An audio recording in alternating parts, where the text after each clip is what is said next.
well, we've had some awesomeness in the markets. Things have been pretty good. Stocks ended mixed on Wall Street. We had 2 days of gains before that, though, and obviously with the tensions between the U.S. and North Korea kind of easing, investors are feeling a little bit better this week. Let's bring in Mark Vitner, senior economist at Wells Fargo. Hey, good morning, Mark.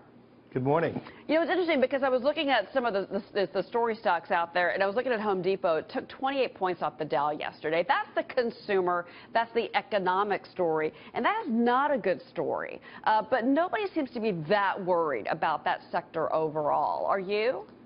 Well, Home Depot actually had pretty good earnings. I mean, it was somewhat surprising. I think that what had happened was we also saw some of the auto parts retailers yesterday were noting how their sales had been soft, and it really is this continued worries about the online competition and how folks are going to deal with it. It seems to be reaching parts of the retail base that folks thought might be immune.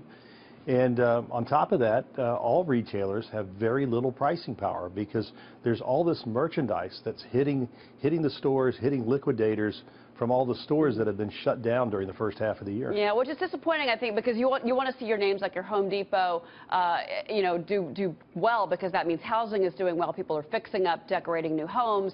You know, that's all kind of that economic backdrop that you want. But we do get the minutes today from the Fed. Are you expecting anything groundbreaking when they release those minutes? Not expecting anything groundbreaking. What I'm really looking for in those minutes is some sense of how many Fed governors, how many Fed presidents are now believe that inflation is too low and is a persistent problem.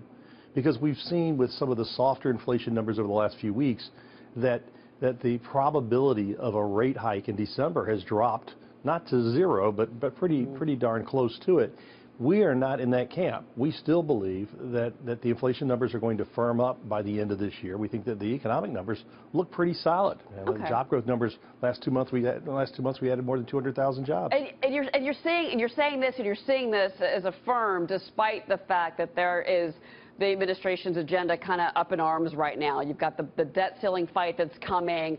Nothing has happened on health care. Tax reform is kind of flying in the wind right now, and you're still feeling pretty solid in your projections. Well, in terms of the debt ceiling and the continuing resolution, that's going to hit us in the next few weeks, but it'll be over by the December FOMC meeting. It'll be done. It may not be pretty. Hopefully it will get done fairly quickly, but it will be done by December. And in terms of tax cuts, I would still say there is a slightly better chance that they get done this year than they don't. Right. I hope you're right. I think we all do. That's the one thing we'd like to see as investors. Mark, it's good to see you. Thank you. Good to be with you.